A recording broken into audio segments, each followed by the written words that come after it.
দমদার আওয়াজ আর খুব ভালো অভিনয় ক্ষমতা দিয়ে শ্রোতা দর্শকদের মুগ্ধ করেছিলেন পৃথ্বীরাজ কাপুর। नरपत सिंह, ये मत भूलो कि आखिरी इंसाफ भगवान के हाथ होता। পৃথ্বীরাজ কাপুরকে সবাই ভালোবেসে পাপাজি বলে ডাকতেন। जानता हूँ।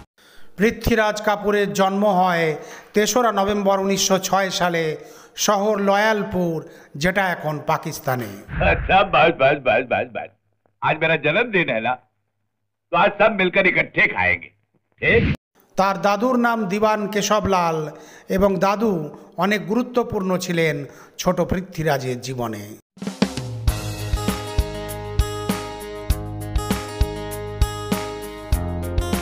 পৃথ্বীরাজ কাপুরজি পেশাওয়ারের এডওয়ার্ড কলেজে পড়াশুনো করেন এবং সেখানে 2 বছরের কোর্স করেন যাতে তিনি উকিল হতে পারেন।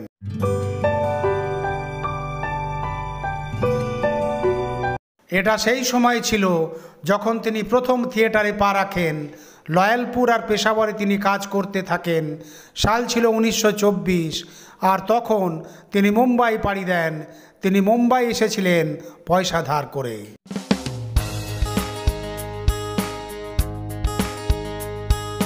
মুম্বাইয়ে তিনি ইম্পেরিয়াল ফিল্মস কোম্পানিতে কাজ করতে থাকেন। সেখানে এক ছোট চরিত্রে কাজ পান।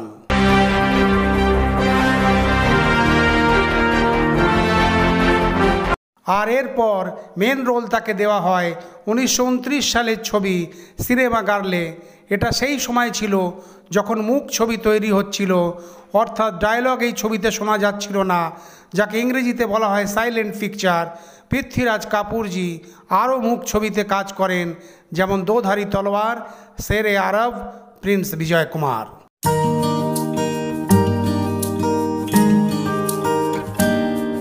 আর ফের 1931 সালে সেই সময় এলো যখন প্রথম টকি এলো, অর্থাৎ ছবিতে ডায়লগ শোনা যাবে। ছবির নাম আলামারা। এই ছবিতে তিনি পার্শ্ব চরিত্রে অভিনয় করেন।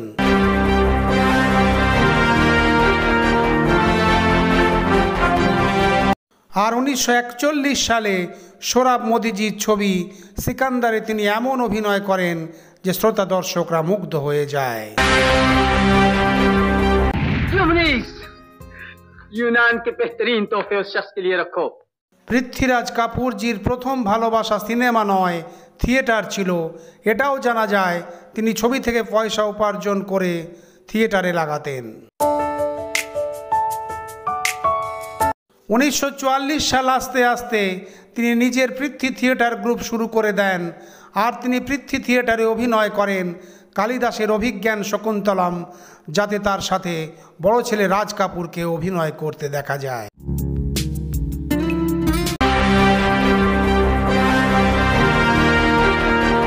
1946 সাল আসতে আসতে রাজ কাপুরও ছবিতে অভিনয় করতে শুরু করেন। इंसानियत का नाम शायद आपने सुना ही नहीं। आप लोग दुनिया की हर चीज पैसे से मोल लें। পৃথ্বীরাজজি নিজের থিয়েটার গ্রুপ নিয়ে হিন্দুস্তানের বিভিন্ন শহরে ঘুরে ঘুরে নাটক করতে থাকেন। আর কিছুদিন তিনি কলকাতায় ছিলেন। 1 2 3 4 5 6 7 8। তার নাটকের মধ্যে সব থেকে নাম করা ছিল পাঠান, যেটা 1947 সালে প্রকাশ হয়েছিল। আর 1950 সাল আসতে আসতে তিনি বুঝতে পারেন থিয়েটার করে পয়সা উপার্জন করা খুবই কঠিন।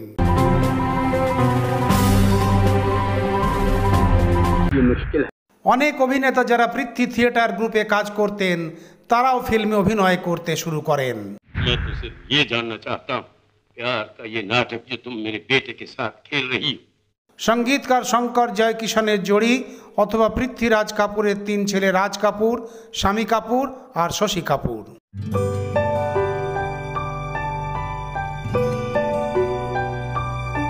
পরে শশী কাপুর আর তার স্ত্রী জেনিফার ক্যান্ডেলের চেষ্টায় পৃথ্বী থিয়েটার আর শেক্সপিয়ার থিয়েটার কোম্পানি একসাথে মিলে তৈরি হয় নতুন থিয়েটার কোম্পানি, যার নাম রাখা হয় শেক্সপিয়ার আনা।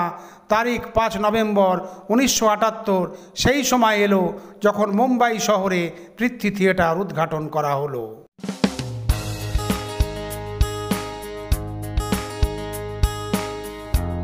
পৃথ্বীরাজ কাপুর এমন একজন অভিনেতা ছিলেন যিনি শুধু নিজের অভিনয়ের দিকেই নজর দিতেন না, অন্যান্য সহ অভিনেতাদের উৎসাহ দিতেন ভালো অভিনয় করার জন্য। मैं जानता हूं कि तुम एक बहुत कामयाब एक्ट्रेस। বাদশাহ আকবরের চরিত্র অর্থাৎ মোগলে আজমে তার অভিনয় কেউ ভুলতে পারবে না। এটা এমন একটা চরিত্র ছিল যেটা দেখে মনে হতো বাদশাহ আকবর এই রকমই ছিলেন।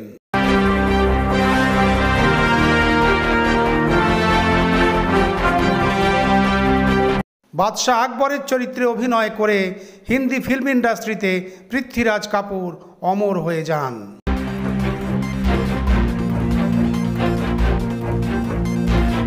পৃথ্বীরাজ কাপুরকে বড় ছেলে রাজ কাপুরের ছবিতে অভিনয় করতে দেখা যায়। এটা সেই ছবি ছিল যাতে মেজো ছেলে শামী কাপুর আর ছোট ছেলে শশী কাপুর শিশু শিল্পী হিসাবে কাজ করেন।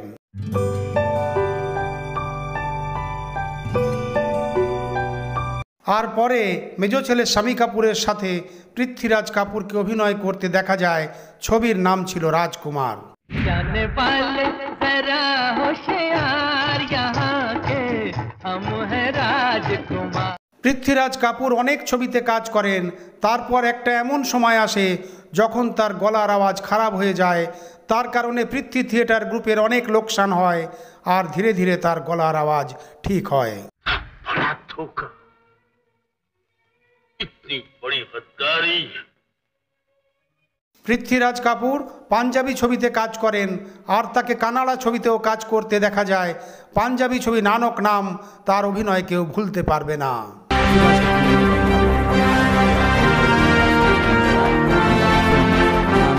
আর 1971 সালে কানাডা ফিল্ম সাক্ষাৎকারাতে পৃথ্বীরাজ কাপুর অভিনয় করেন। তাকে রাজ্যসভার সদস্য করা হয় আর ভারত সরকার তাকে পদ্মভূষণ সম্মানে সম্মানিত করেন।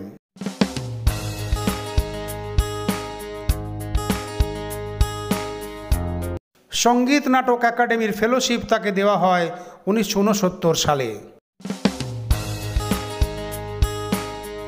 পৃথ্বীরাজ কাপুরের নিজের জীবনের দিকে তাকালে দেখা যায় মাত্র 17 বছর বয়সে তার বিবাহ হয় 14 বছরের মেয়ে রামশরণী মেহরার সাথে।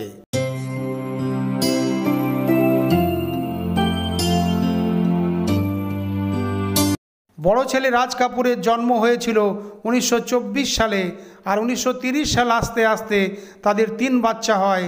এটাও দেখার বিষয় রাজ কাপুর আর শামী কাপুরের জন্মের মধ্যে তার দুজন আরও ভাই ছিল। একজনের নাম দেবী আর অন্যজনের নাম নন্দী। দেবী নিউমোনিয়ায় মারা যান আর নন্দী কিছু বিষাক্ত জিনিস খেয়ে ফেলেন যার ফলে তার মৃত্যু হয়।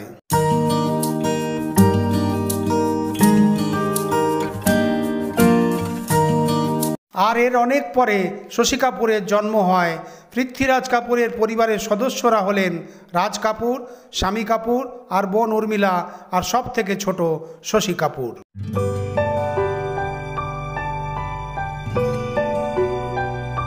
পৃথ্বীরাজ কাপুর নাতিদের ফিল্ম করতে দেখেন এবং নিজের ছেলেদের সফলতা দেখেছিলেন।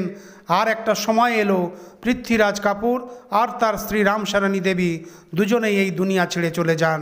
দুজনেই ক্যান্সার রোগে আক্রান্ত ছিলেন। 1972 সালে তাদের দুজনেরই মৃত্যু হয়।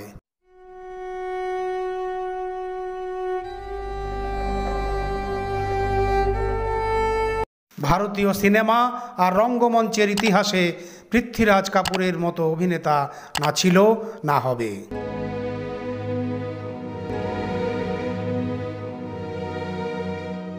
ভিডিওটি ভালো লাগলে লাইক, কমেন্ট, সাবস্ক্রাইব করতে ভুলবেন না।